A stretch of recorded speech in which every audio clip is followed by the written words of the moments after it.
여러분 안녕하십니까? 임상심리사 2급 심리검사 과정 강의를 맡은 이종훈입니다. 자, 오늘은 총 10번째 시간으로서 아동과 청소년의 심리검사를 살펴보겠습니다. 지금까지 배웠던 검사들 중에 아동용 검사들이 많이 있었습니다.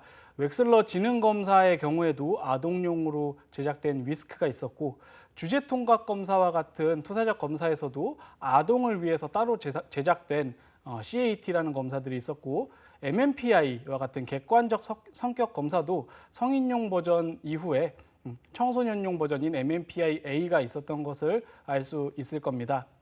자, 그 밖에도 처음부터 아동의 발달적인 특성이나 아동과 관련된 우리 심리적인 특성을 살펴보기 위해 제작된 그 밖에 여러 가지 검사들이 있는데요.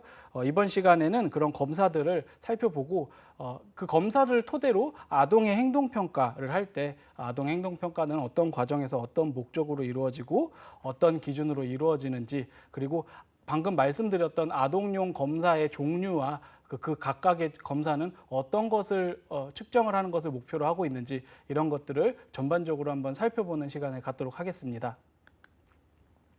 자, 우선은 아동 및 청소년 심리검사의 개관인데요. 아동하고 청소년이 심리검사를 왜 받아야 될까? 보통 이 심리평가를 하기 위해서 하죠. 그래서 아동, 청소년 문제 행동을 평가하는 것, 평가 과정에서 목적이나 과정, 기준은 어떻게 이루어지고 이 평가를 위해서 실시하는 아동, 청소년 문제 행동을 검사하는 검사들은 뭐가 있고 그 검사는 어떻게 골라야 하는지 그 선택 기준을 좀 살펴봐야겠습니다. 그런데 자, 심리 검사 과정인데 심리 평가라는 단어가 등장을 했습니다. 문제 행동 평가 이렇게 나왔는데요. 우리가 지금 여기서 심리 검사 그리고 심리 평가 이런 것들을 혼동하거나 그 단어를 혼용해서 사용하거나 의미를 정확히 이해하지 못하는 경우를 쉽게 볼 수 있습니다. 좀 정확하게 우리가 설명을 확인하고 각각의 의미를 정확하게 이해하는 것이 반드시 필요한데요. 평가가 검사보다 조금 더 상위의 개념이라고 기억을 하시면 좋을 것 같습니다. 그래서 평가는 우리가 평가를 하기 위해서 수검자와 면담을 하고요. 면담을 한 대화 내용 이외에 면담 장면에서 또는 검사 장면에서 수검자를 또 관찰을 하게 되겠죠. 그래서 면담과 관찰, 그리고 구체적인 심리 검사를 골라서 검사를 실시를 하게 되겠죠. 그러면 검사 실시에 따른 검사 결과를 얻을 수 있을 겁니다. 그렇게 면담, 관찰, 그리고 심리 검사, 나아가서는 주변 보호자의 보고 이런 것까지 모든 정보를 토대로 심리를 사정하는 것, 이것이 심리 평가가 되겠고요. 그러니까 평가는 보다 넓은 개념이다. 그러면 검사는 그 평가를 하기 위한 면담, 행동 관찰, 검사 등등의 요소를 이루는 것 중에 검사는 그 중에 하나다. 구체적인 심리 검사는 평가의 하위 항목 중에 하나다. 이 점을 좀 기억을 하시면 이해하시는 데 큰 무리가 없을 거라 생각이 됩니다. 자, 아동 심리검사 종류에는 어떤 것이 있을까? 우선은 발달 검사를 살펴볼 필요가 있을 것 같습니다. 발달 검사는 베일리 영아 발달 척도, 그리고 덴버 발달 검사, 아동 발달 검사 KCDI라고 표준화가 되어 있죠. 그리고 아동기 자폐증 평정 척도, 사회 성숙도 검사, 그 밖에도 여러 가지 바인랜드 검사 등등 여러 가지 검사들이 있지만 우리가 주로 기억해야 되는 검사들을 우선 살펴보겠습니다. 그리고 자, 행동평가 척도는 그 밖에 발달과 관련된 부분을 봤다면 발달은 특정 연령대에 우리가 그 발달 과업을 이루는 연령별의 어떤 발달 수준을 측정하는 거였다면 행동평가 척도, 행동평정 척도 이런 것은 그 연령 발달 수준에 맞는 행동의 적절성, 이를테면 특정한 연령에서 보통의 수준보다 더 지나친 공격성을 보이지는 않는지, 학교 생활에 적응을 잘 하는지 못하는지 이런 것들과 같이 아동이 보이는 행동들에 대한 평가를 하기 위해서 척도를 이용한 것들을 사용을 하는데요. 아동행동평가 척도라는 CBCL이라는 척도를 국내에서 한국화 표준화하여 한국아동행동평가 척도, 한국아동행동평정척도라고 부르는 CBCL 그리고 KCBCL 이렇게 우리가 이 검사를 유용하게 평가 척도로 사용을 한다. 이해하시면 좋겠고요. 앞선 시간에서 나왔던 벤더 게슈탈트 검사 BGT라고 했죠. 이 BGT 검사도 아동의 어떤 시지각 검사 그리고 운동 발달 정도 등을 판단하기 위해서 자주 사용을 하는 검사입니다. 그 밖에도 시각 운동 통합 발달 검사 VMI라고 하죠. 이건 현재 6 버전까지 나와서 임상 현장에서 많이 사용이 되고 있습니다. 자, 아동 및 청소년 문제행동 평가의 목적인데요. 자, 행동 평가를 한다고 했습니다. 평가를 왜 해야 되나? 아동과 청소년에 대해서 문제행동을 평가를 왜 해야 되는지 그 목적은 우선은 어떤 문제행동을 하고 있는 아동들이 단순히 우리가 훈육을 통해서 나쁜 행동은 하면 안 돼. 그렇게 그냥 말로만 우리가 지시하고 교육했을 때 문제 행동이 곧바로 수정이 된다면 너무나 행복한 일이겠죠. 그런데 우리가 생각하는 것처럼 지시, 교육 이런 것만으로 어떤 문제 행동이 잘 제거가 되지 않는 경우가 있고 덜어는 그 문제 행동이 발생을 하는데 어떤 기저의 여러 가지 심리적인 요인 혹은 아동이 지니고 있는 환경적인 여러 가지 요인들 때문에 그 문제가 점차 심화되는 그런 상황도 우리가 상정을 해볼 수 있습니다. 그래서 현재 나타나는 문제 행동이 있다면 그것의 원인이 무엇인지 상황을 좀 확인하기 위해서 그리고 이 상황을 개선하기 위해서 이 개인이 어떤 특성을 가지고 있는지를 파악하기 위해서 문제 행동 평가를 실시하는 것이 되겠고요. 현재 아동이나 청소년이 보이고 있는 부적응 행동 에 대해서 기술하고 그 행동을 발생하면서 유지시키는 어떤 유기체와 환경들의 조건들을 명세화해서 행동의 기저 원인이 객관적으로 무엇이다, 뭐 가정 환경 때문이다, 뭐 학교 폭력 때문이다, 뭐 등등 행동의 기저 원인이 문제 행동의 원인이 무엇인지를 우리가 분명하게 규명을 하는데 그 목적이 있다고 할 수 있겠습니다. 그리고 자, 문제 행동을 평가할 때는 그리고 연령과 관련된 발달 변인뿐만 아니라 사회적인 상황을 고려해서 아동 및 청소년을 건강하게 발달할 수 있도록 돕는 데 또 이런 행동 평가의 목적이 있다. 이렇게 이해할 수 있습니다. 이런 목적으로 행동 평가를 한다고 하면 자, 이번에는 그 행동 평가를 어떤 과정으로 진행을 할 것인지에 대해서도 이해를 해야겠습니다. 첫 번째 단계에서는 아동의 현재 문제 행동과 상황에 대한 이해 과정으로 자, 무엇이 문제일까? 지금 여러 가지 행동을 보이고 있는데 이 여러 행동 중에서 과연 문제가 무엇일까?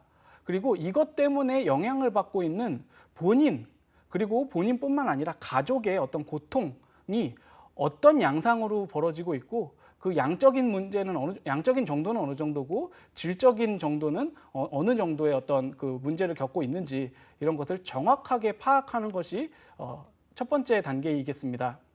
두 번째는 문제 행동들을 기술하기 위해서 관련된 이제 자료를 수집하는 단계가 되겠죠. 객관적이고 타당한 방법으로 충분하게 정보를 수집을 해야 되는 것은 당연하겠으나 그것 이외에도 추가적으로 관찰을 한다든지 주변자 면담을 한다든지 이런 다양한 부수적인 방법을 토대로 우리가 정보를 수집을 해야겠습니다. 자, 3단계에서는요. 평가자에 의해서 평가자가 가지고 있는 전문 지식의 기초에서 이 수집된 자료를 기초로 아동의 문제를 설명하기 위해서 문제의 원인을 찾는 추론 과정을 이제 하게 됩니다. 여러 가지 다양한 정보를 얻었다면 그 정보를 액면 그대로 눈에 보이는 대로 해석하는 것이 아니라 평가자가 가지고 있는 어떤 전문적인 지식을 토대로 이것들이 나타난 원인에 대해서 조금 추론을 하는 과정을 토대로 우리가 문제를 설명하기 위한 노력을 하는 단계이다. 이렇게 생각할 수 있을 것 같습니다. 자, 그렇게 해서 추론 과정을 거쳤다면 네 번째 단계에서는 이 아동이 혹은 청소년이 보이는 연령, 생활 연령, 그리고 발달 상태, 등 아동의 조건에 적합한 방법으로 가설을 설정하고 선택을 하는 것입니다. 그래서 경험적이고 발달적으로 민감한 평가 방법을 선택을 하게 되겠습니다. 자, 이런 단계를 거쳐서 평가를 한다면은 평가가 일정한 기준이 필요하겠죠. 이 기준은 앞서 우리가 객관적 심리 검사 때 배웠던 타당도와 신뢰도를 그대로 준용해서 해석할 수도 있을 것 같습니다. 그래서 자, 이 평가 기준이 신뢰롭게 충분한 신뢰도를 기반으로 우리가 평가를 해야 한다. 그리고 타당한 방식으로 우리가 해석을 해야 한다. 이렇게 이해할 수 있을 것 같은데요. 자, 문제행동 평가 기준으로서 신뢰도의 설명을 본다면 평가의 필수 불가결한 조건으로 검사와 측정치 또는 아동들이 평가받는 조건들에 대한 의존과 안정성 및 일관성을 측정한다. 그러니까 신뢰도는 우리가 키워드가 일관성이라고 했습니다. 이런 방식으로 어떤 방식으로 하더라도 계속 반복해서 했을 때 가장 일관성 있는 어떤 측정치가 나타날 수 있다, 일관성 있는 해석이 나타날 수 있다라고 하면 우리가 신뢰성이 있는 검사다라고 설명을 했던 것 기억할 수 있죠.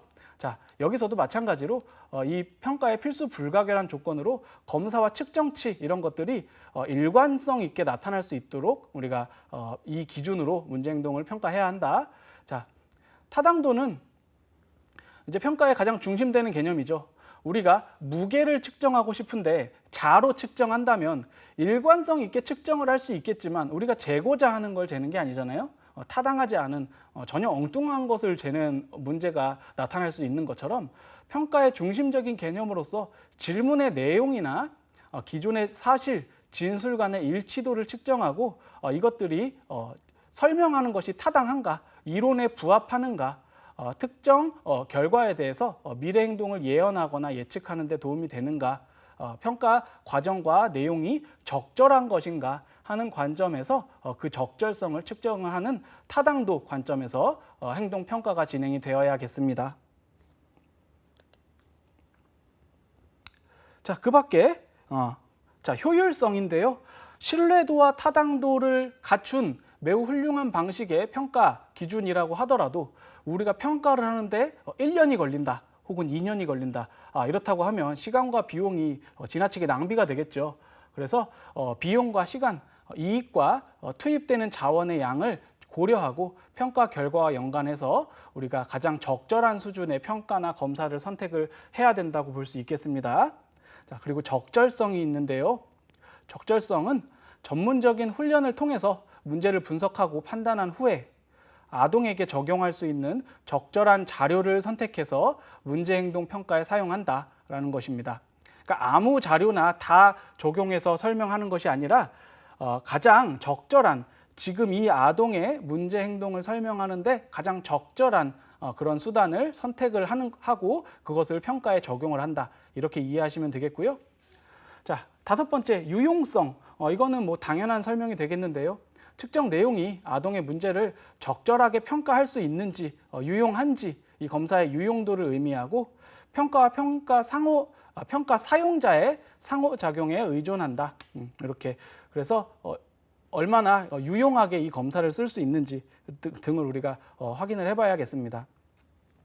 자, 이렇게 행동평가 기준에 의해서 우리가 평가를 하게 되고요. 그러면 이제 검사를 선택한다고 했는데, 자, 검사는 아동 및 청소년 문제에 있어서 제일 먼저 우리가 보는 게 발달이라고 했어요. 그래서 발달 검사들은 어떤 검사들이 있는지 한번 살펴보겠습니다. 자, 베일리의 영아 발달 척도, 그리고 덴버 발달 검사, 아동 발달 검사 KCDI라고 했죠. 그리고 아동기 자폐증 평정 척도 CARS, 그리고 사회 성숙도 검사, 이런 여러 가지 검사들이 있는데요. 베일리 영아 발달 척도를 살펴보겠습니다. 베일리 영유아 발달 검사라고도 부르고요. 영유아 발달 검사, 발달 척도, 이렇게 검사 명칭은 좀 여러 가지로 부르기도 합니다.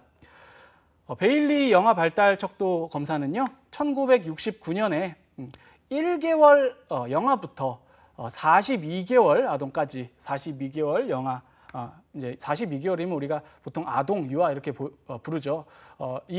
사이에 해당하는 아동들의 발달 기능을 평가하기 위해서 개발이 되었습니다. 그래서 세 가지 하위 척도를 가지고 있는데요.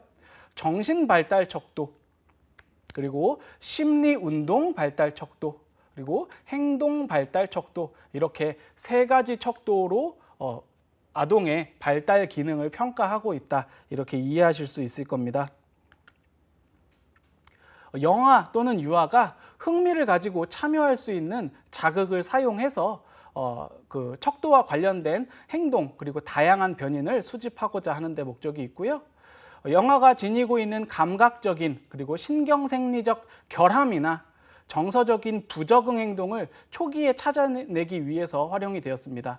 그러니까 예를 들자면 우리 아이가 일정한 개월수가 되면 이제 엄마와도 어느 정도 분리가 이루어질 수 있고 대상 영속성을 취득해서 엄마가 눈에 보이지 않더라도 엄마가 뭐 어딘가에 있을 거야라고 생각하고 엄마가 보이지 않는 곳에서도 놀이가 가능하고 이런 분리 과정이 발달 단계에서 자연스럽게 이루어져야 하는데 그것이 부적응 행동이 나타나는 건 아닌가, 좀 결함으로 인해서 분리가 너무 계속 발달 연령이 충족했는데도 불구하고 분리가 안 되지 않는가, 이런 것들을 우리가 객관적으로 확인하기 위해서 이 검사를 활용을 했다고 하는 거죠. 그래서 좀 한계점으로는 성장한 이후의 지능을 예측해내는 데는 한계가 있다, 예측을 하기에는 조금 어려움이 있다, 그런 정보를 제공해 주지 않는다는 의미겠죠. 그런 단점을 가지고 있습니다. 그리고 정상 발달로부터의 이탈 여부 및 정도, 그러니까 정상 발달 수준이 어느 정도다, 정상 발달 수준에서 이탈돼 있다, 이탈돼 있으면 어느 정도 수준으로 이탈되어 있다, 이런 정보들을 제공해 주고 있고요. 이 정보가 수치 형태로 평균이 100이고 표준 편차가 16인 일종의 정규분포 곡선상에 위치하는 그런 방식으로 상대적인 위치가 어느 정도 수준인지를 알 수 있도록 우리가 표준 점수를 제공해 준다고 합니다. 자, 덴버 발달 검사인데요. 자, 앞서 베일리 영아 척도와 다르게 덴버 발달 검사의 경우에는 출생 직후부터 만 6세 사이의 아동에게 사용이 된다고 합니다. 그러니까 나이가 조금 확장이 됐죠. 베일리 검사에서는 1개월부터 42개월까지라고 했는데 덴버 발달 검사의 경우에는 출생 이후에서부터 총 만 6세까지니까 좀 커버할 수 있는 연령의 범위가 조금 더 확장이 된 검사다, 이렇게 이해할 수 있습니다. 해당 연령의 검사 항목에서 수행 정도를 사정해서 발달 지연인지 혹은 문제의 가능성이 있는 아동이 아닌지 이런 것들을 조금 선별하는 데 그 의미가 있습니다. 객관적인 발달 검사로서 발달 지연 의심을 확인할 수 있고요. 고위험 아동을 계속 추적해서 관찰할 수 있도록 고위험 아동을 확인하고 관찰하기 위한 목적으로 주로 사용이 되고요. 개인사회 발달 영역 22문항, 그리고 미세운동 및 적응 발달 영역 27문항, 언어 발달 영역 34문항, 운동 발달 영역 27문항 등 총 문항 수가 110개 항목이 있다, 이렇게 기억하실 수 있을 겁니다. 자, 다음으로는 이것도 임상 현장에서 현재 널리 사용이 되고 있는 CDI 검사입니다. 앞에 K가 붙은 것은 한국판으로 다시 이제 재표준화가 된 검사라는 의미이겠고요.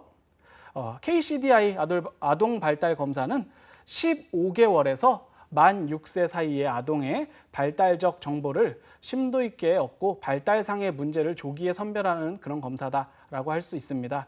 앞서 덴버와 조금 차이가 있죠. 앞서 덴버 발달 검사는 출생 직후부터 6세까지라고 했는데 아동 발달 검사는 완전히 영아는 측정 대상에서 좀 제외가 되어 있는 것을 확인할 수 있어요.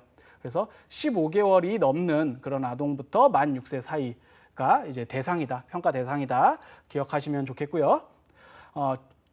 검사 내용은 주로 부모 또는 주 양육자의 보고를 통해서 이루어지니까 실제 검사를 받는 거는 부모나 현재 양육을 하고 있는 사람이 될 겁니다. 그 문항에 대해서 응답을 하는 사람이 부모나 양육자가 되겠고요. 아동의 발달 상태를 측정하는 사회성, 그리고 자조 행동, 대근육 운동, 소근육 운동, 표현 언어 이해, 그리고 글자, 그리고 숫자의 언어 이해, 글자, 숫자 이렇게 8개의 하위 척도로 구성이 되어 있습니다. 자, 그 다음 중요한 검사로서는 CARS, 아동기 자폐증 평정 척도 검사인데요. 자폐증이 있는 아동을 진단하고 자폐 증상이 없는 발달장애 아동과 좀 구별하기 위해서 만들어졌는데요. 단순히 자폐증은 아닌데 발달장애 혹은 발달지연 아동들이 이제 연령이 매우 이제 어릴 때는 사실 자폐증이 있는 아동과 구분하기가 사실 좀 어려운 측면이 있습니다. 그래서 그 자폐증과 자폐 증상이 없는 발달장애 아동을 구별하기 위해서 만들어졌다. 이 점을 조금 기억하시면 좋겠고요. 총 15개 항목으로 구성된 행동평정 도구다. 자, 경증 내지는 중간 정도의 자폐 아동과 중증의 자폐 아동을 분류한다. 그렇게 알 수 있습니다. 취학 전 아동을 포함해서 모든 연령군의 아동에게 적용이 가능하다. 자, 그러니까 범위가 상당히 넓겠죠. 모든 연령군의 아동이라고 했으니까.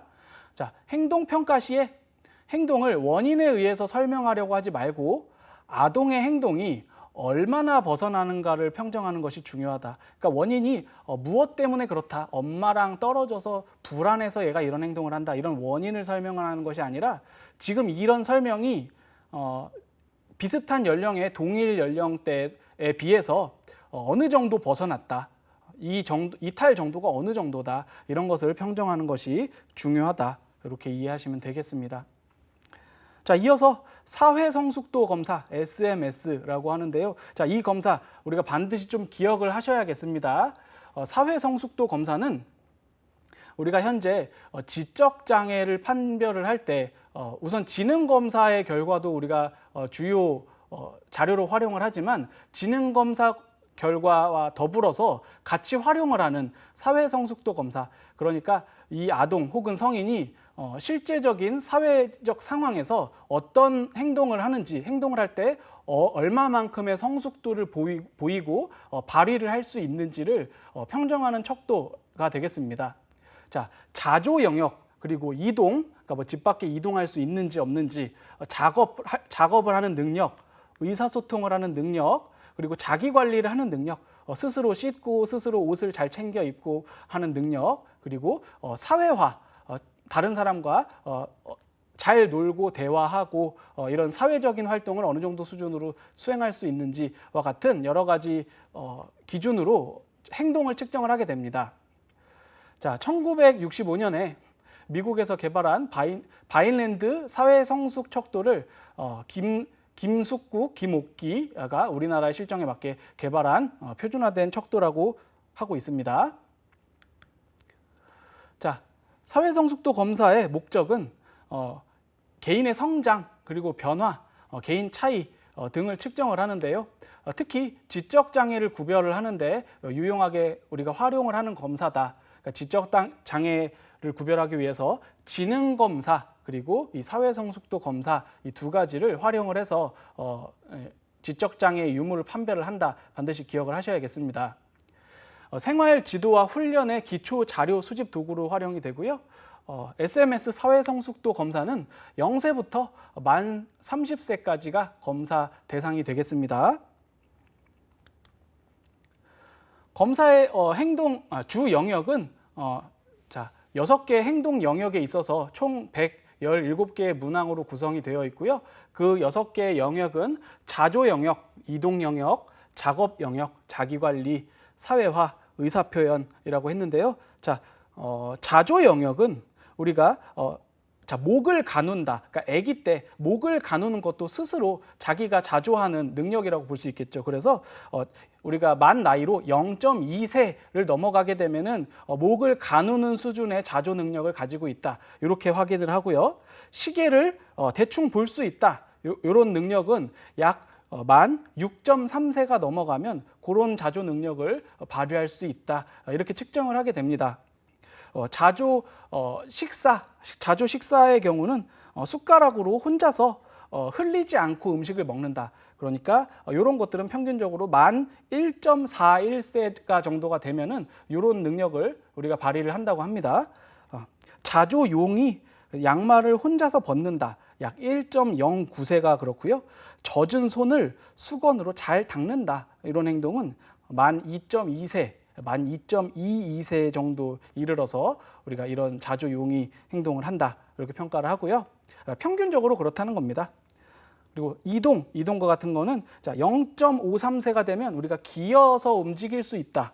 그래서 조금 연령이 들게 되면은 가까운 이웃집에 혼자 놀러 갈 수 있다. 이거는 3.06세부터 가능하다라고 되어 있습니다. 작업 같은 경우는 장난감을 가지고 혼자서 15분 이상 논다.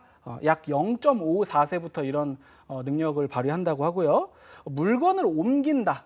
1.18세. 일상적인 간단한 집안일은 맡아서 책임지고 한다. 조금 연령이 높겠죠. 책임지고 집안일을 맡아서 하는 거니까 요거는 한 14.05세부터 이런 능력을 발휘한다고 합니다. 이렇게 각각의 영역에 있어서 행동들을 쭉 평정을 하고 그 수검자가 보이는 행동을 평정을 했을 때 요거는 아동이 15세인데 약 14.4세에 해당하는 능력을 지금 발휘한다. 혹은 약 16세 정도의 능력을 발휘한다. 이렇게 기준이 연령, 발달 연령으로 나타나게 됩니다.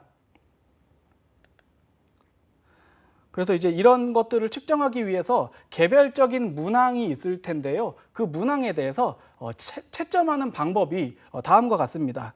그 문항을 설명을 할 때 그 설명된 문항의 능력을 발휘를 할 수 있다, 없다, 그거를 그렇다, 아니다, 단순히 두 가지로 채점하는 것이 아니라 부당한 강요나 인위적인 유인이 없어도 해당 항목이 지시하는 본질적인 행동을 습관적으로 잘 한다, 충분히 잘 수행할 수 있는 능력이 있다 하면 해당 문항에 대해서 플러스로 채점을 하게 됩니다.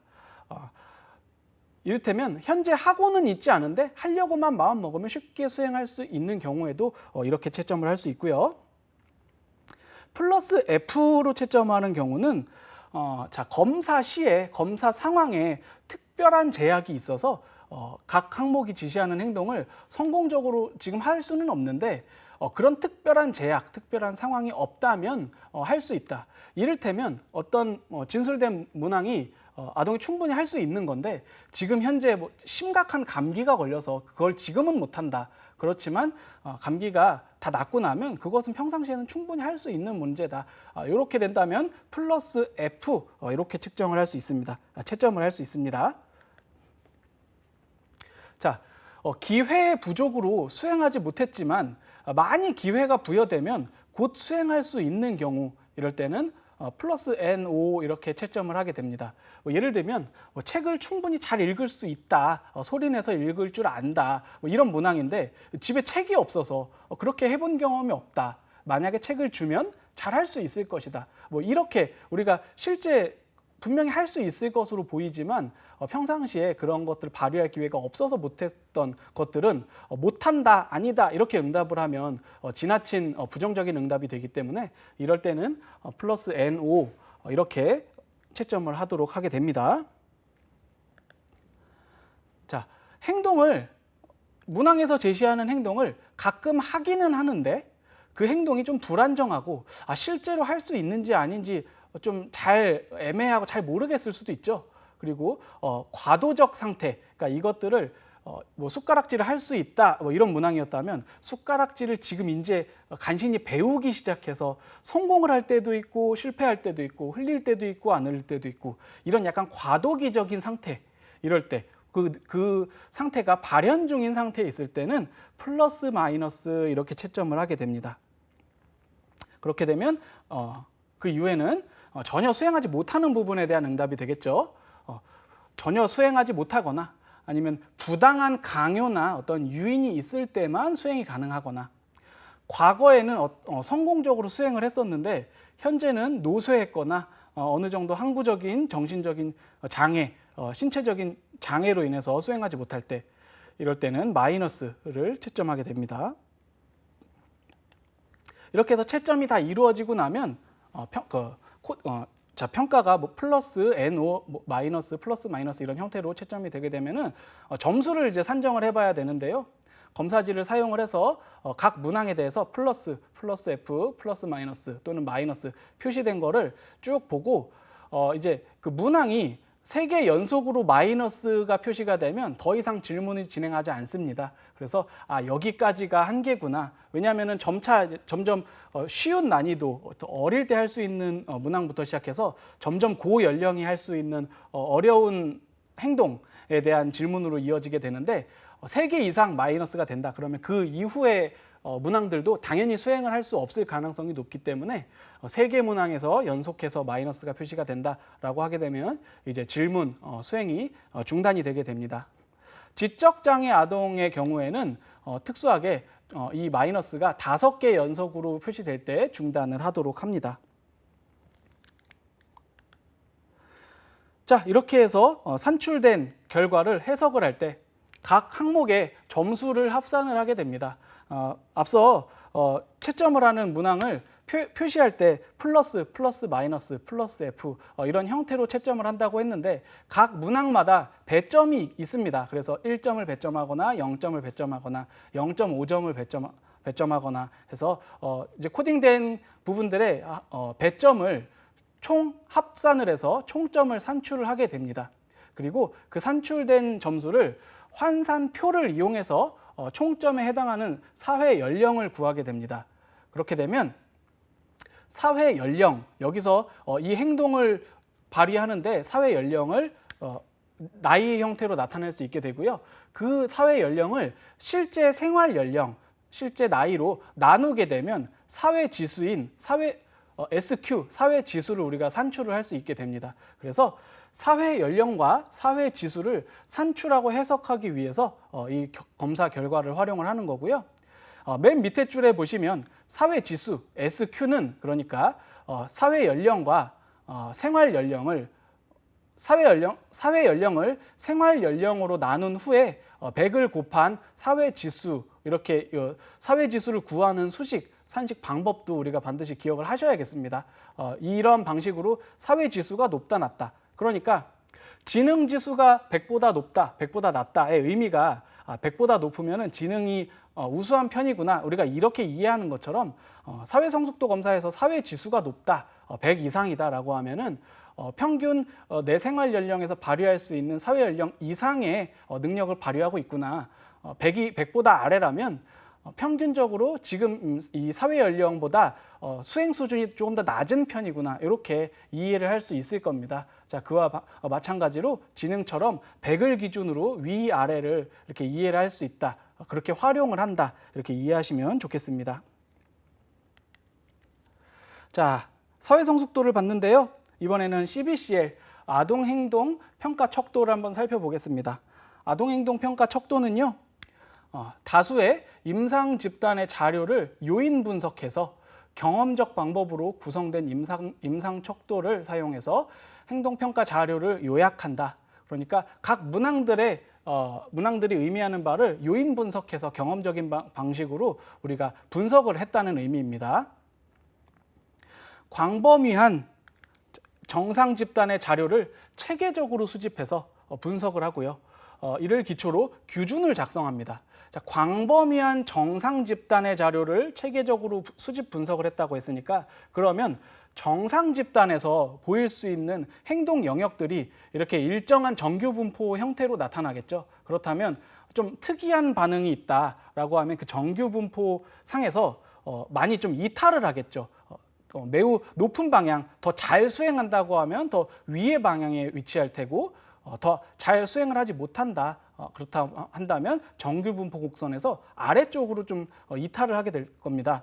그렇게 해서 자, 실제 정상 집단의 자료를 토대로 설명을 한다. 그리고 이를 실제로 아동을 평가하는 데 중요한 지침으로 활용을 한다. 이렇게 이해를 하시면 되겠습니다.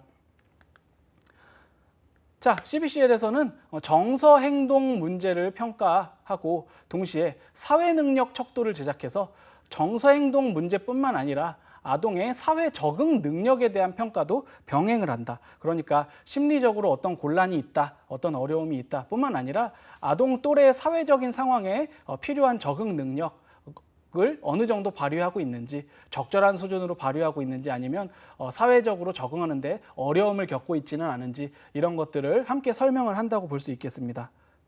그래서 이 CBCL을 한국판으로 재표준화한 것이 KCBCL, 한국 아동행동평가 척도가 되겠고요. 한국 아동행동평가 척도는 19세 연령이 우리나라에서는 이제 고3의 연령이기 때문에 표준화하는데, 연구 단계에서 표준화하는데 상당히 좀 어려움이 있었다고 합니다. 따라서 4세부터 18세까지, 그러니까 19세 고3을 제외한 4세부터 18세까지 아동을 대상으로 연구를 하였고요. 자, 성별 그리고 연령은 4세에서 11세, 12세에서 18세 이렇게 두 집단으로 나누고, 이것들을 각각 성별로 나누어서 4세에서 11세가 남자인 경우, 여자인 경우, 그리고 12세에서 18세가 남자인 경우, 여자인 경우, 이렇게 총 4그룹으로 나누어서 표준화를 했습니다. 사회 능력 척도와 문제행동 증후군 척도로 이제 척도가 구성이 되어 있고요. 프로파일이 그래프 형태로 나타내어 있어서 문제행동 증후군에 어떤 영역이 가장 문제가 되는지 시각적으로 쉽게 판별할 수 있도록 그렇게 구성이 되어 있습니다. 자, 벤더 게슈탈트 검사인데요. 벤더 게슈탈트 검사는 앞서 투사적 검사 단계에서도 우리가 학습을 한 바 있습니다. 반복적으로 나오는 것인 만큼 그만큼 출제 가능성이 높다는 의미가 되겠죠. 자, 벤더 게슈탈트 검사 BGT의 특징은 형태 심리학과 정신역동 이론을 기초로 한다고 설명을 하고 있습니다. 검사자는 수검자에게 9장의 카드로 구성된 도형을 제시를 한다라고 했고요. 자, BGT2의 경우에는 그림이 추가가 돼서 총 16장이다 이렇게 설명을 드린 바 있습니다. 자, 수검자가 도형을 지각하고 재생하는 과정을 통해 성격을 추론할 수 있다. 언어 능력이 부족하거나 방어적인 내담자에게 시행이 가능하다. 자, 그림을 그대로 그리는 거니까 그 그림을 기억하고 다시 회상하는 데 있어서 언어적인 능력이 필요가 없겠죠. 지적장애, 뇌기능장애, 성격적 진단에 효과적이다. 이런 부분을 알 수 있고요. 시각운동 협응 능력, 시지각 능력, 그리고 시각적 단기 기억력까지 측정하는 데 효과적이다. 이렇게 설명할 수 있겠습니다. 다시 한번 시행 방법을 한번 보시면은요. 자, 모사하는 단계, 그리고 변용 모사, 정교화 단계, 연상 단계를 통해서 어떤 독특한 심리적인 특성을 우리가 살펴볼 수 있고, 순간 노출 한 5초나 3초 짧은 시간 보여준 이후에 다시 그리도록 하고, 재모사하는 단계, 그리고 회상 단계에서 총 몇 개까지 그릴 수 있는지 시각적인 단기 기억력을 보는 단계, 이렇게 여러 단계를 거쳐서 검사가 실시된다고 설명드린 바 있습니다. 자, 벤더 게슈탈트 검사는 앞서도 좀 깊게 공부해 본 바 있기 때문에 이 정도까지 설명드리고요. 그 이후에는 시각운동 통합 발달 검사라고 해서 VMI, 지금 현재 VMI 6판이 사용이 되고 있는 것으로 알고 있습니다. VMI 검사 목적을 살펴보면 시지각, 그러니까 눈으로 보는 지각하는 능력, 그리고 소근육 협응 능력, 그러니까 보고 소근육을 활용해서 따라 그리고, 그러니까 보고 따라 그리고 하면 그만큼 시지각 능력과 소근육 능력이 적절히 협응을 해야겠지요. 그래서 시지각과 소근육 협응 능력을 평가하는 데 활용을 한다. 자, 조기 선별 및 판별을 통해서 학습이나 행동 문제를 예방한다 혹은 예상한다. 이렇게 그런 이 검사 목적을 이해할 수 있습니다. 자, 구성 내용은 이렇습니다. 자, 도형을 총 24가지 이렇게 도형을 제시하는데요. 첫 번째 도형은 수직선, 그러니까 이렇게 일자로 그려져 있는 그림을 제시하고 똑같이 그려보세요.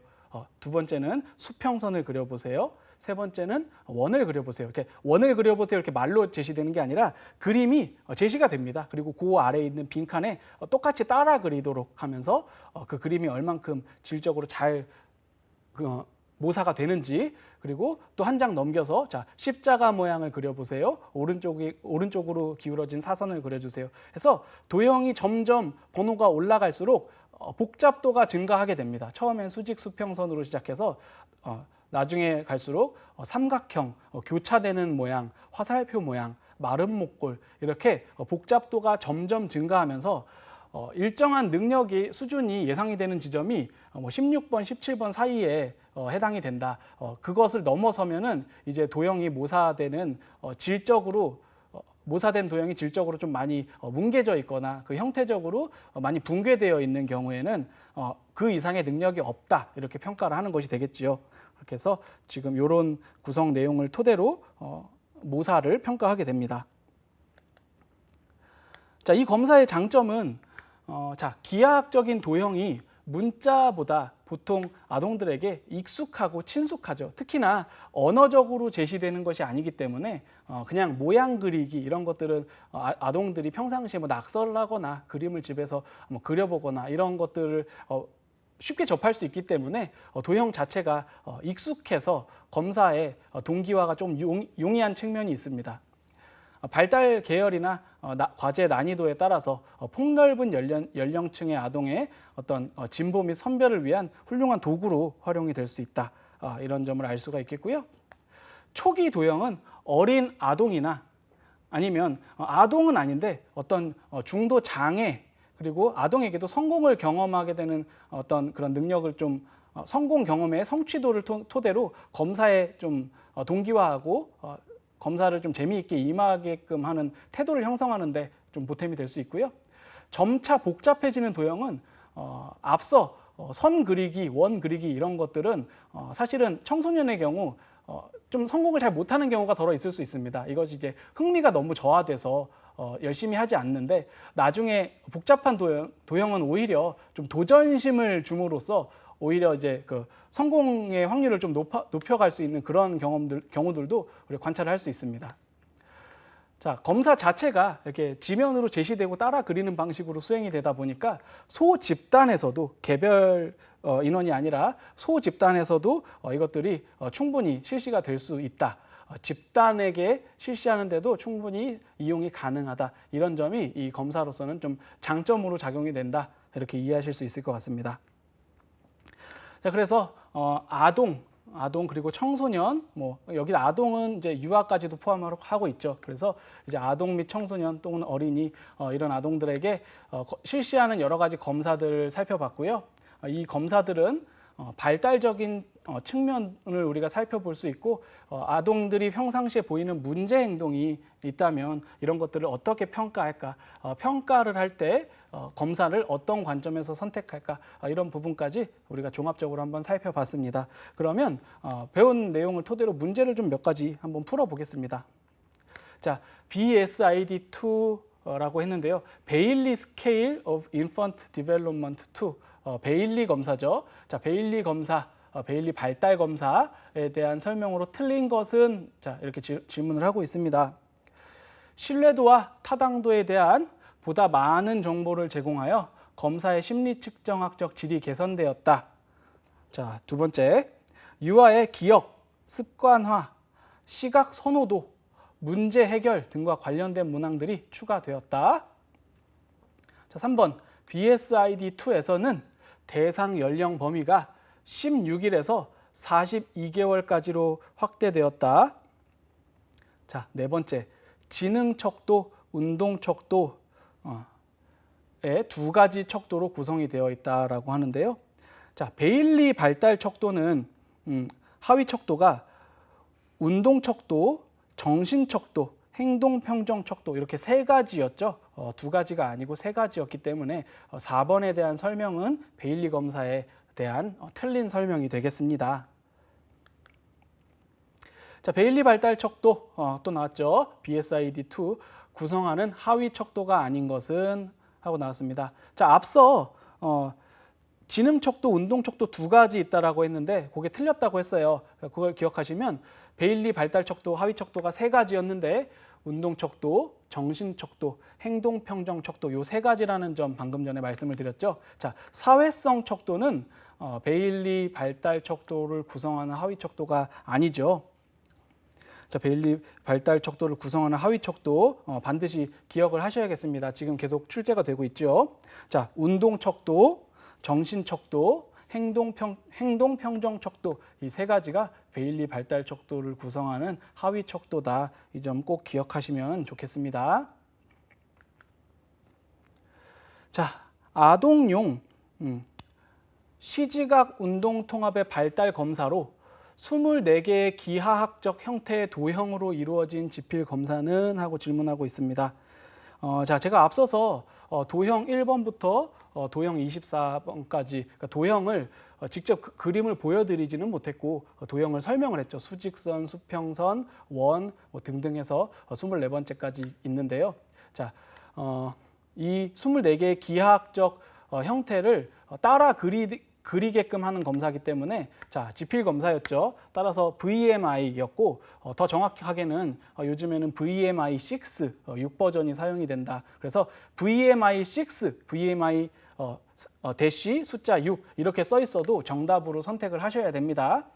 BGT, CPT, CBCL 이것은 정답이 아니게 되겠죠. 자, 계속해서 문제를 풀어보겠습니다. 초등학교 아동에게 사용하기 적합하지 않은 검사는 하고 되어 있습니다. 자, 초등학교 아동에게 사용에 적합하지 않은 검사라고 했으니까 우리가 각 검사들 규준 연령을 우리가 좀 배웠는데요. 자, 요 문항에서는 자, 1번이 좀 이거는 이제 좀 문제 난이도로 치면은 좀 매우 쉬운 검사죠. 자, SAT는 우리가 심리 검사가 아니고 미국에서 대학에 입학하기 위한 미국식 수능 시험을 SAT라고 부르잖아요. 그래서 초등학생들이 보는 그런 시험이 아니게 되겠고요. 자, KPRC는 한국 아동 인성 평정 척도로서 규준 집단이 연령이 아니라 규준 범위로 구성이 되어 있습니다. 자, 유치원생부터 고등학교 2학년에 해당하는 그 범위에 해당되는 아동들에게 실시가 적합하고요. 우리 CBCL은 우리가 1.5세부터 18세까지 실시가 가능한데 CBCL 1.5에서 5 이렇게 1.5세에서 5세까지를 커버하는 CBCL 검사가 있고요.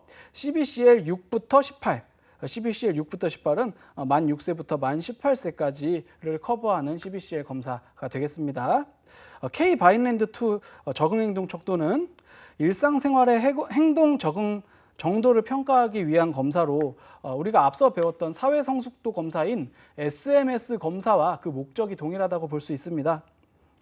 대상 연령은 0세에서 90세까지를 포함합니다. 그러니까 초등학생 아동에게도 사용이 가능하겠죠. 그래서 따라서 이번 문제에서는 정답이 1번이 되겠습니다.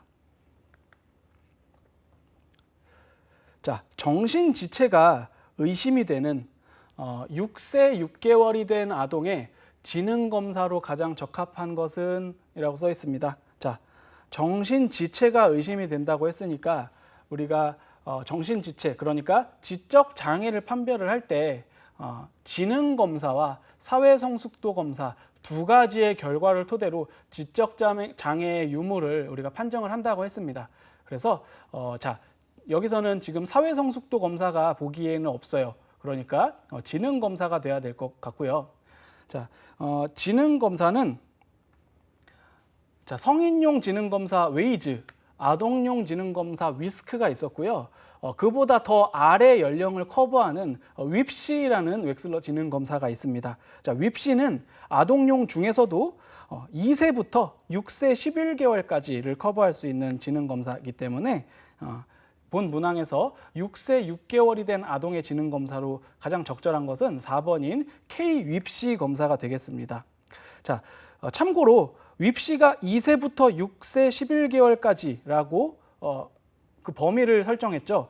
위스크 같은 경우는 6세부터 16세 11개월까지 우리가 검사를 수검 가능하다고 했습니다. 그러니까 6세 이 범위 안에 해당이 된다면은 윕시도 수행이 가능하고 위스크도 수행이 가능하다는 의미가 되겠습니다. 그래서 임상가가 판단을 해서 어떤 검사가 더 수검이 용이한지를 판단을 해서 이 경우에는 영재나 이런 것 영재성을 판별하기 위한 것이 아니라 아동의 어떤 정신 지체가 의심이 된다고 했기 때문에 수행 능력이 훨씬 더 저조할 가능성이 높아요. 그래서 이 경우에는 위스크가 가능하더라도 윕시를 통해 정신적인 능력, 지능을 확인하는 것이 훨씬 더 용이하다고 볼 수 있을 것 같습니다.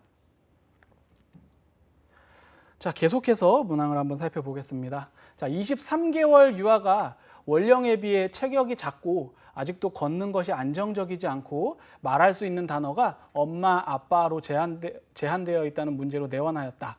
다음 중 이 유아에게 실시할 수 있는 검사로 적합한 것은 하고 물어보고 있습니다.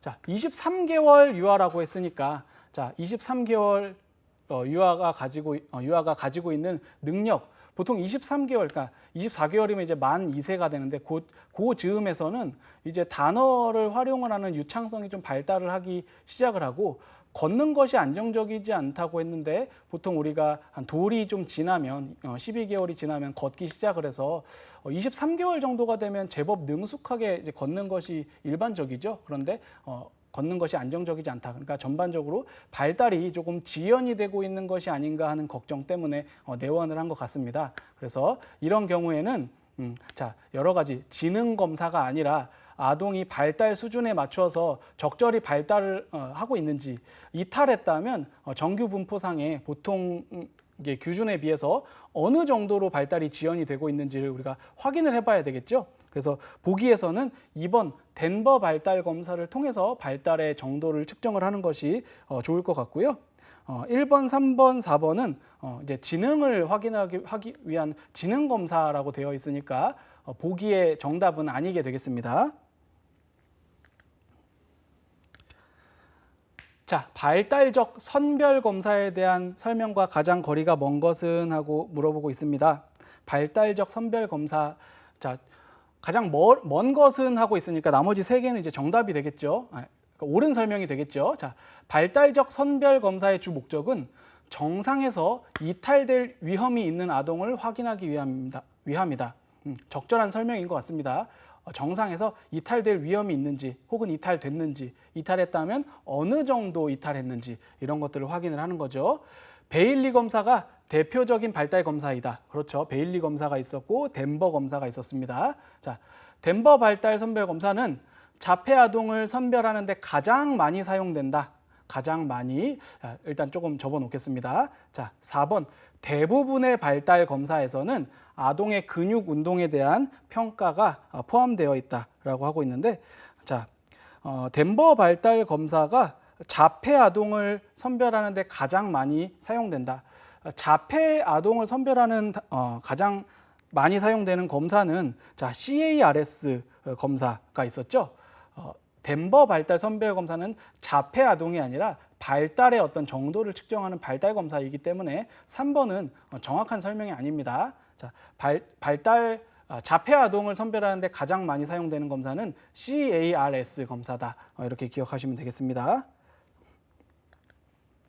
자, 다음 중 발달 검사를 사용할 때 고려해야 될 사항과 가장 거리가 먼 것은 하고 설명하고 있어요. 일반적인 기능적 분석에 유용해야 한다. 2번 규준에 의한 발달적 비교가 가능해야 한다. 다중 기법적 접근을 취해야 한다. 경험적으로 타당한 측정 도구를 사용해야 한다. 자, 일반적으로 기능적 분석에 유용해야 한다. 발달 검사는 기능적인 분석에 유용한 것이 아니라 우리가 수치적으로 통계와 규준에 의해서 이 규준 연령 집단의 어떤 보편적인 정규 분포에 대비 어느 정도 수준에 위치하고 있는지를 보는 것이기 때문에 기능적 분석에는 유용한 것이 아니다라고 설명할 수 있습니다. 따라서 1번의 경우는 발달 검사를 사용할 때 고려해야 될 사항이 아니라고 설명을 할 수 있겠습니다. 자, 베일리 척도에 대한 설명으로 틀린 것은, 자, 베일리 척도는 정상 발달 척도로부터의 이탈 여부를 파악한다. 그렇죠. 자, 2번. 영아의 능력은 분명히 구별되는 여러 가지 요인으로 구성이 되어 있다는 가정에서 근거한다. 자, 3번. 개정된 베일리 척도는 1개월에서 42개월까지 영아를 대상으로 사용한다. 자, 4번. 발달 지수는 평균이 100, 표준 편차가 16인 일종의 정상화된 표준 점수이다. 자, 이 문제에서는 영아의 능력이 분명히 구별되는 여러 가지 요인으로 우리가 구성이 되는 것이 아니라 어떤 요인을 발휘하는 능력이 정규 분포 대비 어느 정도 수준을 우리가 발휘할 수 있나, 정규 분포 대비 어느 정도 그 능력의 수준이 이탈되어 있나, 이런 것들을 보는 것을 목적으로 하고 있기 때문에 이번의 설명은 적절한 설명이 되지 않겠습니다. 자, 그래서 정답은 2번이고요. 자, 다음에서 설명하는 검사는 유아 그리고 학령 전 아동의 발달 과정을 체계적으로 측정하기 위한 최초의 검사다. 최초의 검사.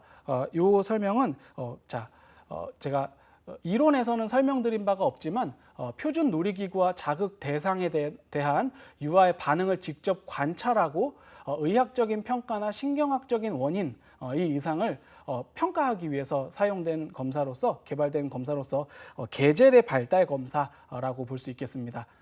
자, 그렇게 해서 지금 이 문항의 경우에는 계절의 발달 검사에 대한 설명이 되었고, 나머지 베일리 검사, 시지각 검사, 사회 성숙도 검사 등은 우리 앞서 설명을 토대로 우리가 어떤 검사인지 이해를 할 수 있을 거라고 생각이 됩니다.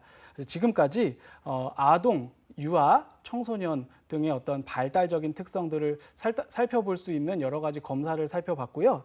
다음 시간에는 신경심리 검사를 주제로 강의를 한번 이어가도록 하겠습니다. 대단히 수고하셨습니다. 감사합니다.